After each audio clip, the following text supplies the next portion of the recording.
All right, so we're here at my local hardware shop. I would recommend going to either Lowe's or Home Depot in your area. I recommend both of those only because I know that they will cut the pole that you're going to adhere the canvas to. The poles are pretty large, so you're going to need to cut it depending on the size that you want to make. We are going to go ahead and head on inside and get everything that we need, and I will show you what I'm talking about.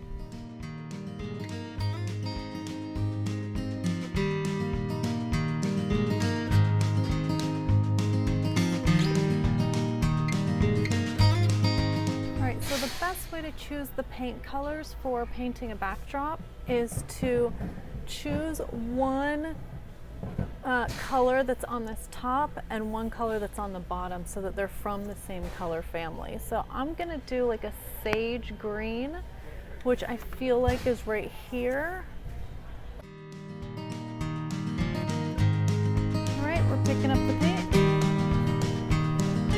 We got a flat matte paint.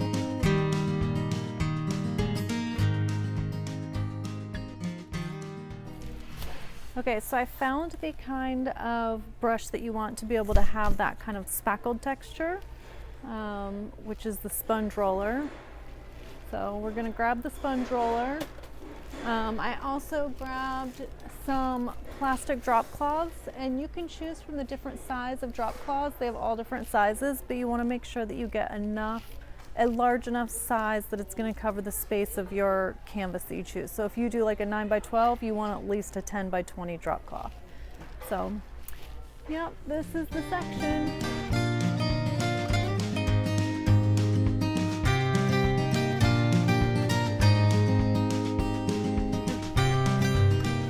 So you'll see that these are the poles that we're going to need. They range in price. I'll show you down here from $12 to like $20. You can get the poles in either black or in white. I typically do black. I might do white this time. We will see. Yeah, these are the poles.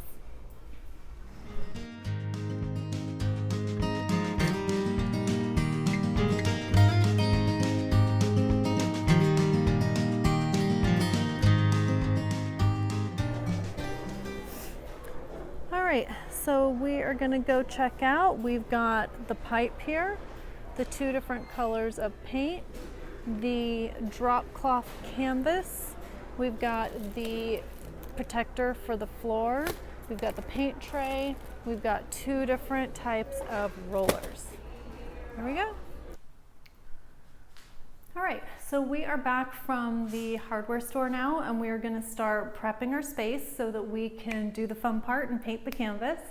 Part of the prepping is making sure that we have everything that we need before we get started, because the last thing you want to do is open up and pour out your paint and then realize you have wet paint ready to go, but you have to run back to the store to get something that you missed. So let's go over everything that we got, everything that we have available to us to get started, and make sure we have what we need. So the first thing that we want to have is a plastic drop cloth that we're going to lay down on the floor. This is going to be the barrier between the canvas and the floor to make sure the paint doesn't get on your carpet or your hardwood floors, or if you're outside your driveway. You want to make sure that the plastic drop cloth is much larger than the canvas that you're painting on, because you want to be able to have an edge around it that you can walk around in case you get paint on your feet, so that you still kind of have a safe space to be able to move about, and also a space where you can put your trays, your paintbrushes, all of that stuff. So kind of like your working space. So the canvas that I got for this particular demonstration is 6 by 9, and this plastic drop cloth is 10 by 20, so that'll give us a lot of space. Next, you want to make sure that you have the drop cloth. I got a 6 by 9 drop cloth to use as the canvas. There are 3 options that I know of and that I have used for canvases to paint on. This is gonna be the most affordable one, but it's also gonna give you the most kind of gritty texture, which is what I like and what I go for. So this one, the 6x9, I think it was around like $13 or $14.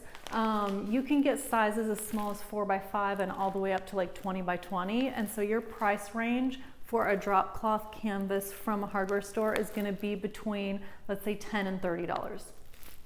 The next option that I have done is I've gotten a canvas from the fabric store. So you can go to a fabric store and they'll have all different qualities of canvas, really high quality canvas. But what I found is the widest I could find one was 4.5 feet. So you are limited by size. And when I got one, sorry, about 5 feet. It was 5 feet. And I spent $30 for a 5-foot canvas.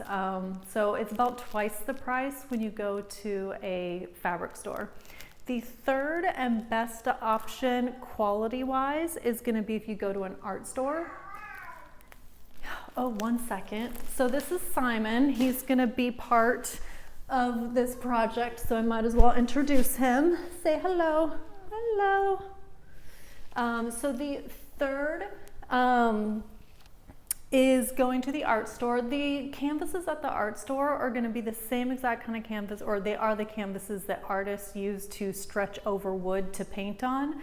So those are gonna be the highest quality that you can get, but they're also gonna be the most expensive. And you can get them in all kinds of sizes when you go there. Like, you know how you see canvases that artists use that are like the size of this wall? So size is not a limitation, but it is going to be a lot more expensive. So if you were to get a similar 6x9 size like that at a art store, they come on huge rolls and you just have somebody come and cut it. It's going to be about $100 to do that. So yeah, so your price range is anywhere from $10 to $100 for like a 6x9 size. And then if you go larger, the price goes up. So then the next thing that you want to have is you want to have the pole that you're going to adhere the canvas to, and then you want to have tape that you're going to be taping the canvas onto the pole. Now, once we lay down the pole and the canvas, I'm going to tape it prior to painting it because you want the tape to be adhering to the canvas as opposed to the paint on top of the canvas, because if it starts to really pull, which it's going to do when it's hanging, you don't want the paint to kind of dry and come loose and then it's not as secure. So that will be the next step that we do after we lay down the cloth. And then you want to have your different paintbrush options and rollers. So I'm gonna do a couple of different painting styles. This one is the sponge, like the classic sponge look. This is a roller that's just a typical roller that you would paint a wall with. And then these are paintbrushes that I already had from some previous projects. And this is my favorite style. We'll go over that, where it just looks like it's been painted. So you want to have that stuff. You want to have your paint trays to put the paint in. And I think that's about it. I think we're pretty much good to go. The last note that I will make is that you want to make sure that you're in clothes that you're okay with getting paint on, because, you know, it can get messy and that's part of the fun of it. And you can see here, like this shirt that I'm wearing, if I get paint on it, it just kind of fits the style of the shirt, so it doesn't really matter. So yeah. So let's go ahead and get started, and we'll go to the next step of laying down the plastic.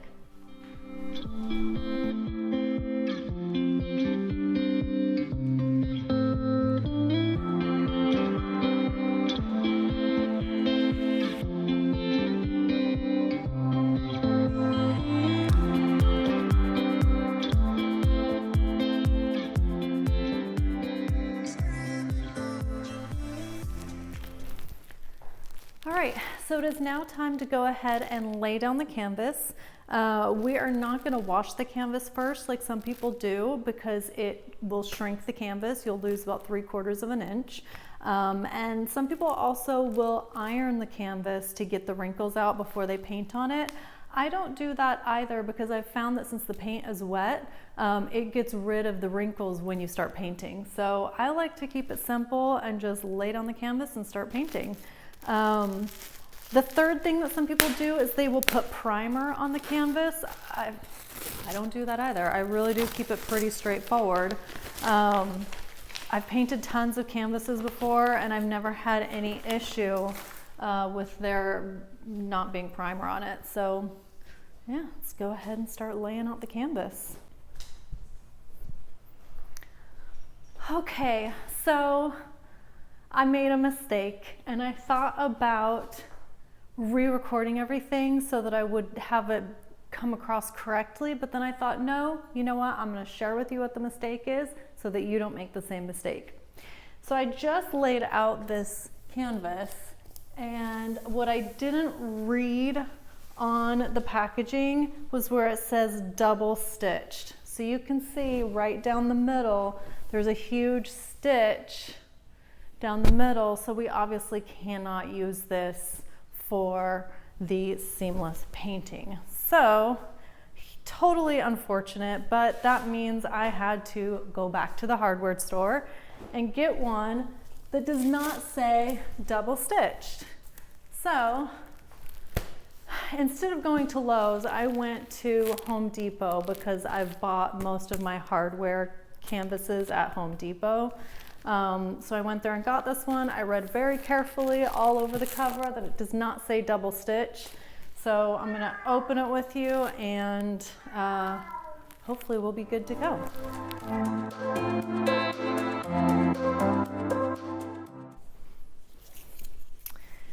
All right, so we're gonna go ahead and adhere the pole to the backdrop. I went ahead and got some white tape when I went and got the new canvas. So all we're gonna do is basically tape the canvas to the pole with a bunch of layers. So I usually use almost the entire roll of tape to be able to tape the canvas to the backdrop just to make sure it's really, really, really secure. Yeah, so that's what we're gonna do. You're gonna see me taping the canvas to the backdrop.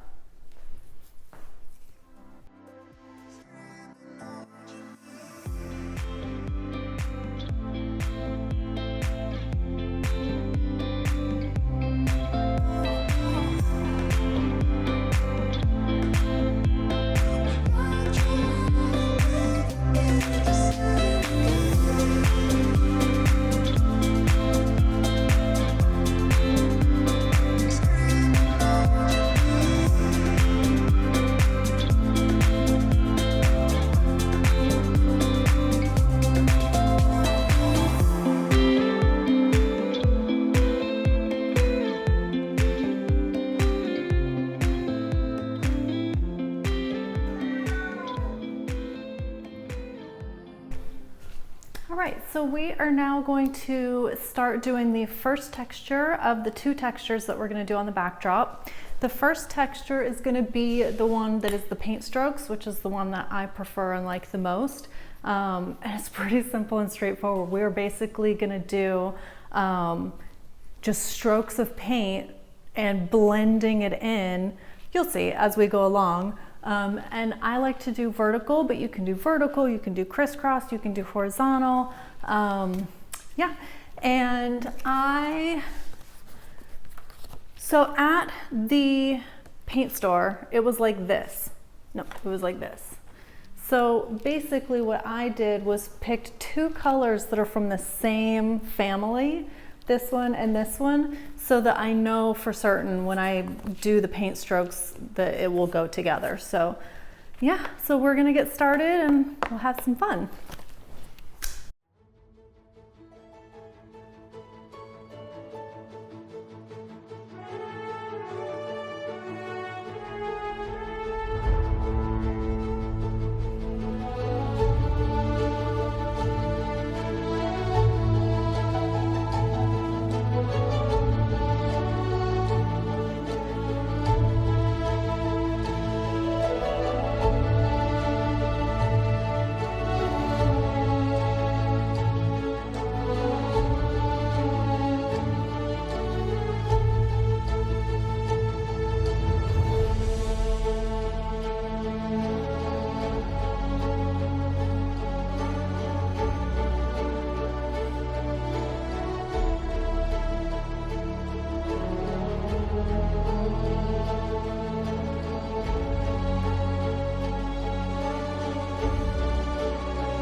All right, so you can kind of see how it's turned out. So the top half is the brush strokes that we did.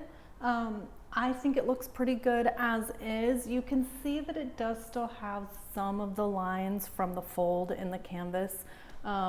If you wanted to get rid of those, you could go over with another layer just to get it a little wetter, and that would get rid of the lines, but I kind of don't really mind it.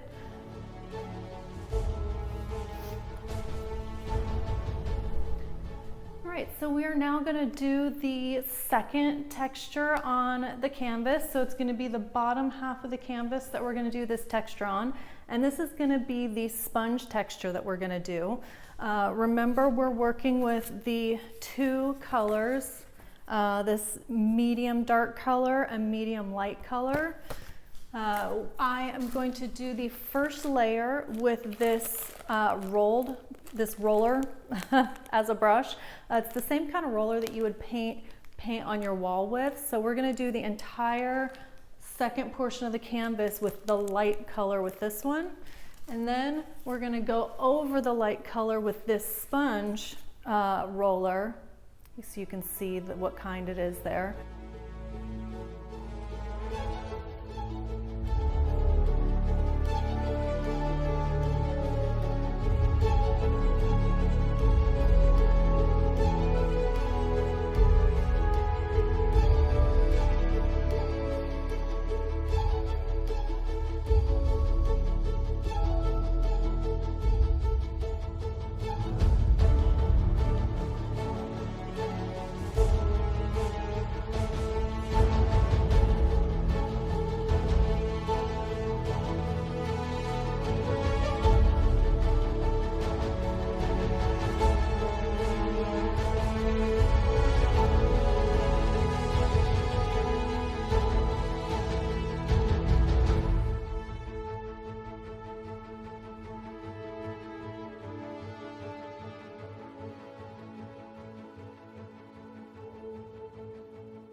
All right, so the painting is done, and I'm gonna now leave the backdrop out to dry for a couple of hours. I'm gonna leave it to dry on the ground for probably 2 or 3 hours, and then overnight I'm going to hang it up to dry. So I'm not gonna hang it up to dry now because there's quite a bit of like thicker areas in the sponge, and I don't want it to start dripping down. So I'm gonna let it dry for enough for it to get kind of tack dry, and then I'll hang it up. And one of the main reasons I'm hanging it up is because my cat Simon walked on the canvas, and I don't want him to keep walking on it. So I'm gonna go now and clean his paws so that he doesn't end up cleaning himself and ingesting the paint. Yeah, so that's what we'll do, and I'm gonna let it dry overnight, so we'll come back tomorrow and we will do some pictures in front of the backdrop and see how it looks in an image.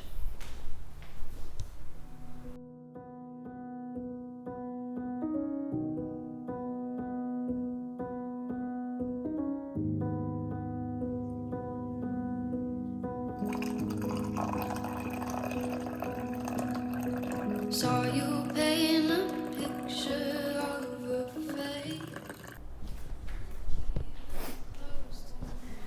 All right, so it is now morning and the backdrop is fully dry, and I was thinking it'd be fun to take some portraits of Simon in front of the backdrop since he's been so involved in the whole process. I thought he'd be a good subject to take some pictures of and see how the background looks in the background. Backdrop looks in the background.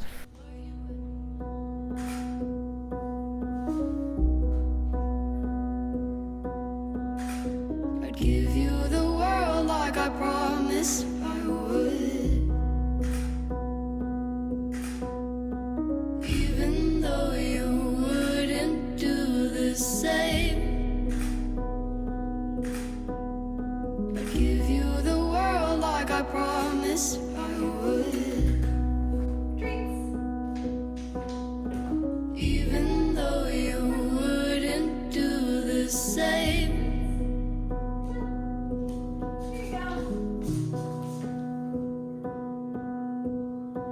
Had this conversation more than 10 times. After 9, I still wish you